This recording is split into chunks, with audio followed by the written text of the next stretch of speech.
Bonjour, c'est Peggy Ebring. Dans cette vidéo, je vais vous donner quelques clés pour faire du déconfinement une opportunité.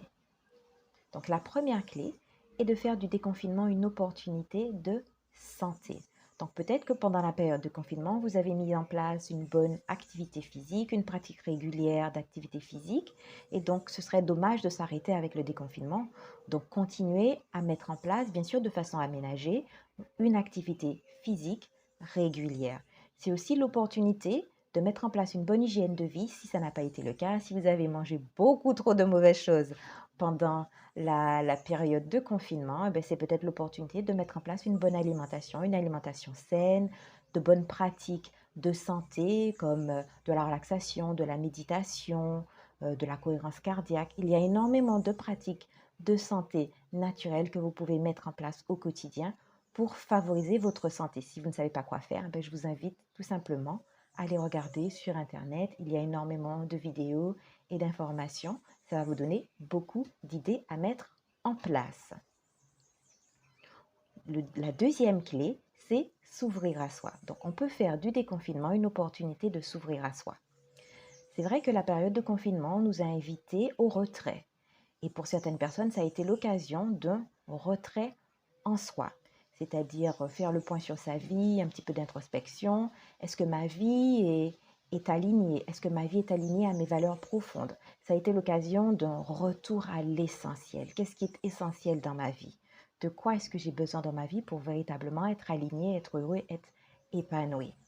Donc on peut continuer avec le déconfinement, cette réflexion et cette introspection, et même se faire accompagner si vous manquez de réponse. Ça peut être l'opportunité effectivement de creuser un petit peu plus en vous faisant accompagner d'un thérapeute, de coach, etc. Donc continuer cette démarche d'ouverture à soi, de faire en sorte que ce confinement et ce déconfinement soient vraiment l'opportunité d'une renaissance. En tout cas, petit à petit, d'une ouverture à soi et d'une reconnexion à soi. La troisième clé, c'est de faire de ce confinement une opportunité de renouveau professionnel.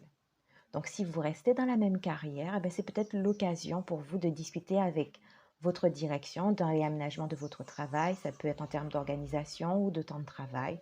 Travailler à la maison, moitié au bureau. En tout cas, voilà, c'est l'opportunité pour vous de discuter pour pouvoir voir comment votre travail actuel peut être réaménagé pour qu'il soit plus en accord avec votre fonctionnement, votre bien-être et faire en sorte que justement ce confinement soit l'opportunité d'un renouveau professionnel qui contribuera à votre bien-être. Et si vous décidez de changer de carrière parce que vous estimez que là où vous êtes, ça ne correspond plus à qui vous êtes au plus profond de vous, c'est justement ce déconfinement peut être l'opportunité de commencer à chercher des informations sur des formations qui pourraient avoir, lesquelles soient à distance ou des formations en physique, en présentiel, parce qu'effectivement, nous sommes en distanciation pour le moment, mais cela finira par changer. Vous pouvez commencer à mettre en place des petites étapes qui vous permettront de transformer votre vie. On ne restera pas toute notre vie en déconfinement. Donc, commencez à prévoir pour l'après-déconfinement. La quatrième clé, c'est aussi de mettre en place.